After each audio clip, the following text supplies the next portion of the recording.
flying into Bahrain, our plane was largely empty. You definitely know you're heading into an area of unrest when you are one of the only people on the plane headed to that country. On the streets, we discovered an eerie silence. Almost no tourists in the hotels. A strict curfew and military checkpoints. No signs of protests, but we were to find out that the unrest here has not ended. It's just been silenced. We've come across a lot of military checkpoints just driving around here, and you see the guys standing there with their guns, and they're all wearing masks covering their face. We'd arranged a series of interviews, but most of the sources who had agreed to talk to us disappeared. Family members or others close to them say they had been arrested or gone into hiding after masked machine gun-toting security forces raided their homes and threatened them. The Bahrain Center for Human Rights says more than 460 people have been detained in recent weeks. Nurses who treated wounded protesters, doctors, bloggers, a poet. Nabil Rajab of the Bahrain Center for Human Rights says that there's fear these people are being tortured. There are people who were hanged for a month and they were electrocuted and sexually harassed and assaulted, and this is the way they are treated inside Bahraini prisons. We tried to investigate these arrests ourselves, but our second day in Bahrain, helicopters hovered overhead as we stood in the street outside Nabil Rajab's home. Suddenly, half a dozen military and police vehicles surrounded us. About 20 men in black ski masks, some wearing civilian clothing, pointed machine guns at us. They forced us to get on the ground at gunpoint. They erased all the video they found. Then we were taken to a police station and interrogated for nearly 6 hours before being released. Bahrain's foreign minister couldn't tell us why we were arrested. To scare somebody not to say anything, or to scare someone not to express his views. This is not a government policy. We asked him about the missing. There were many who I know personally who've been called in for questioning and arrested, but for a short period of time it was for questioning. But I didn't hear that any one of them being harmed in any way just for blogging or being active online. From this point on, government minders were attached to our team at all times. They would not allow us to film any of the tanks or military. No filming? What's that? No, there's a tanker down there. Don't. Oh, no, There's no. a tanker where? Yeah. The tank. Yes, this doesn't want you to film. I don't want them to come to you and. Come on, we have. How can we not shoot this stuff? No. And our minders told us that there were no protests. If there's Can we do the protest, today, can we Lieutenant? film the protest? What protest? There's no protest. Say to you protest. Instead, our minders brought us to see the nice things in Bahrain. They brought us to the shopping mall to look at the fine selection of Bahraini shoes. Meanwhile, while we were being minded, human rights workers told us security forces continued to raid homes late at night, taking the opposition away one by one at gunpoint. As a security, national security. But we were warned by government officials not to press any further, or we would again be arrested. Are those guys following us all day? Oh. The police? No, they are not following us. And this time, we might not get out. And Amber Lyon joins us now. Great to have you back on Backstory. And you've been getting up to more adventures around the world. The whole Bahrain story, and we've run part of it already, but I'm curious at the stuff that didn't get in, your impressions of the place, the stuff that didn't make it into that story that you can tell us about. Well, I think what surprised us the most was the amount of, I'd say, targeting that's going on right now in Bahrain against the Shia population.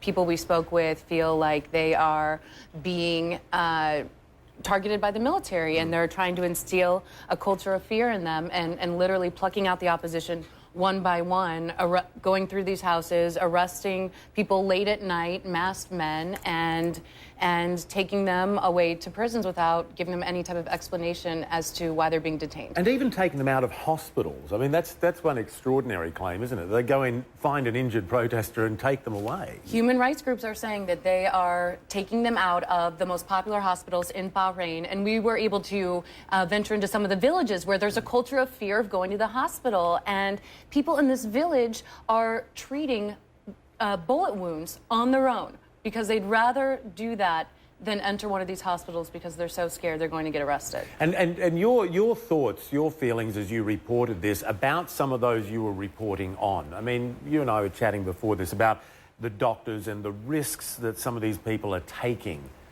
Yeah, especially for me personally as a journalist, for them to take us out and show us the real story. They were risking their lives. And these doctors are so brave. They leave at night and they go and treat all these patients who are too scared to go to the hospitals. They're treating them in their private hospitals. And they know that any minute the military can bust through the door and take them in and detain them, possibly never to be seen again. Yeah. But I also want to ask you about the risks involved and the difficulties involved in shooting this story.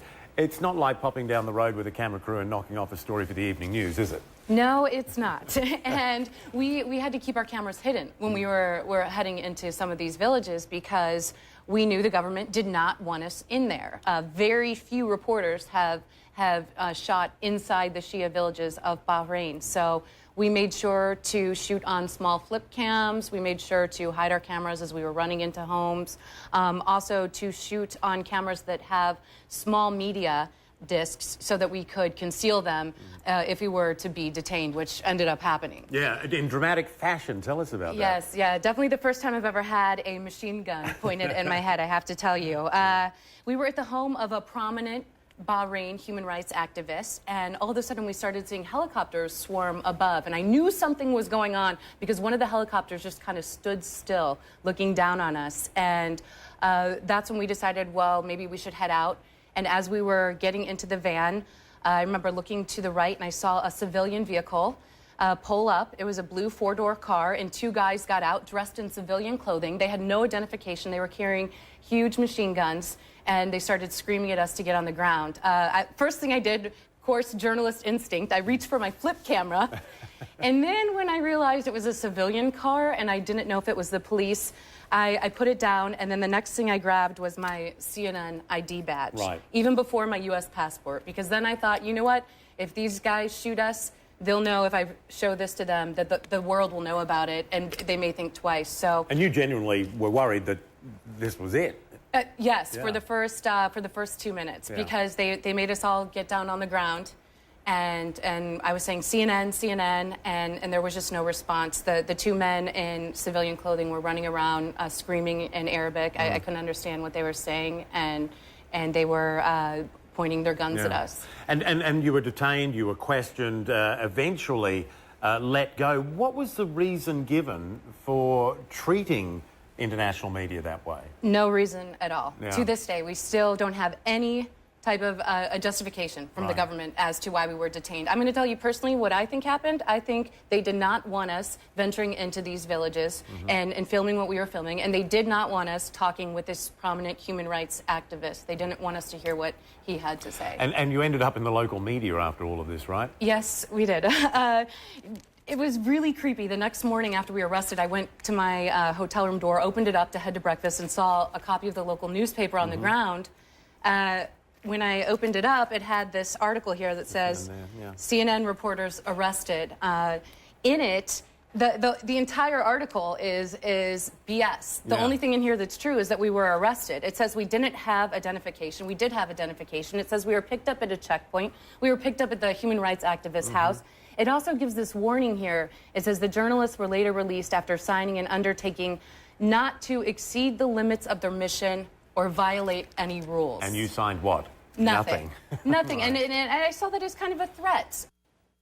This is a major, country in the region, a player geopolitically, a real player in the region, and a major US ally. The Fifth Fleet is based there, and yet you get treated like that. We were about a 15 minutes drive from the Fifth Fleet when we were all put on the ground with guns pointed at our head, and they continued to point their guns at us, about 20 masked men, for the next 30 minutes. Right. 15-minute drive from the U.S. Fifth Fleet. If that tells you the type of situation that's going on right under the nose of the United States government. I got to tell you something odd, which this whole situation was quite odd, but after we were detained, we were taken out to a five-star dinner by a couple sheikhs who picked us up from the police station and rescued us, and I would like to thank them. They were very kind to us. Yeah. We went from 1 minute thinking we were going to be killed to that night having a five-star dinner. And bizarre. Yeah, the whole situation is bizarre. Right, and the demonstrations in Bahrain, when they commenced, there was the protesters were very definite about saying it's a non-sectarian issue, it's about just human rights and how people are treated, or some people are treated in Bahrain. But did you get the sense that it is now becoming a sectarian issue? It depends. If you talk to one side of the issue, the more extreme side, right, they are definitely very sectarian. Some of them are even allegedly being supported by Iran. But when you talk to the moderate side, and that's the majority of the protesters, they say that this doesn't have anything to do with being a Shia or Sunni. It has to do with human rights. That being said, the more that this issue is ignored, the more we're seeing more and more people look towards the help of countries like Iran, because they're desperate. They're being corralled into their villages, constantly hit with tear gas, bird shot into the villages, and they really, there's a feeling of helplessness going on there right now. Did they tell you that they feel that it's off the front pages, they've been forgotten, the West is ignoring it?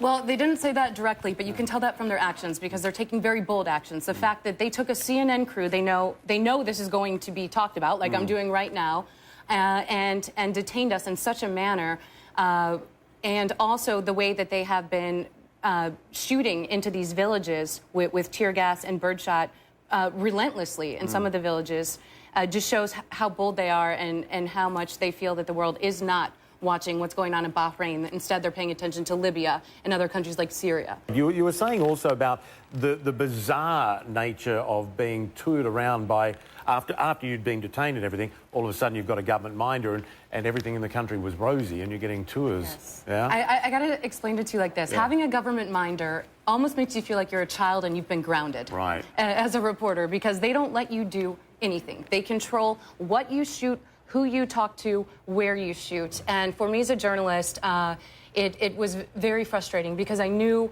I had seen what was going on in the country, yet we were taken to shopping malls to film. We were given people to talk to who they wanted us to talk to, who had one viewpoint. And we were not allowed to tell the real side of the story of what's going on in Bahrain. And unfortunately, the media that's there now is being minded, and the real story is not being told. And that's a story of a people who are suffering right now and living in a culture of fear that masked men are going to storm in their house and arrest them late at night, which has already happened to 460 people in the past 3 weeks.